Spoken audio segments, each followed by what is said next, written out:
Mamwe masocialites amira na Madam Boss munguva yekuchema vanhu vanga vakaungana ku Glenview asi vari kusumuka usiku wanhasi kuenda kumadziva kuti kunobatwa basa rasekuru Gudo. Welcome back to channel. Please don't forget to like and subscribe.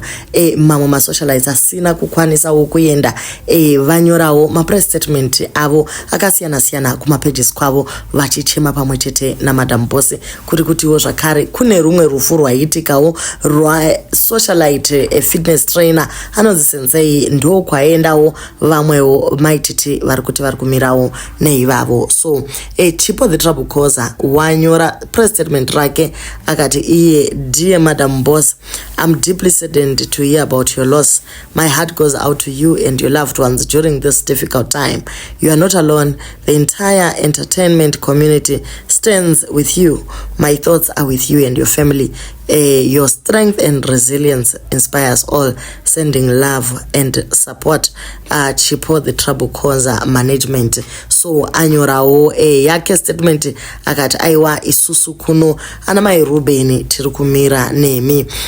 Zvakare tight anyorawo yake statement zvanyanyisa kurwadza nekuti vari kure vangadaiwo vaswedera pari kuchemwa navamwe. Vanyorawo yavo statement vakati we extend our deepest condolences to fellow content creator Madam Boss on the passing of a beloved brother Sekuru Gudo. We are deeply saddened by the passing of Love Mwachikoto. This great loss affects us deeply in our creative community, and our hearts go out to you, Madam Boss, her family, and all who cherished Sekuru Gudo. As fellow content creators, we understand the weight of this moment. We stand in solidarity with Madam Boss as she steps away from a professional and public engagements to mourn, heal, and be with loved ones. Titan Kiki extend heartfelt condolences and firm support to Madam Boss during this difficult time.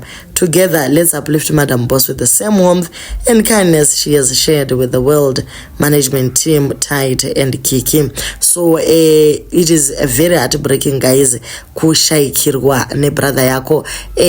Ndo kubata maoko kunoitwawo guys zvinhu zvechirungu ndo kubata maoko uku munongwesa wenyu press statement kuratidza kuti aiwa we still stand together magonesa kubatana nevamwe kwakangonaka zvachose. Unombofarawo kana uchinzwa mashoko enyaradzo achibva kune vamwe vaunoshanda navo mu-entertainment industry. Tichitenda Mama V admire vangu ariko Lolowo asvika, Jineo Chimunda, Patricia Jeki Ngarande, vakawanda vasvikawo vachibata maoko. Tiri kuti vasati vasvika aiwa guys zvichafamba zvakanaka. Tisave vanhu vanofarira kutsvaka unhongwa panguva yakadai. Thank you guys so much for watching.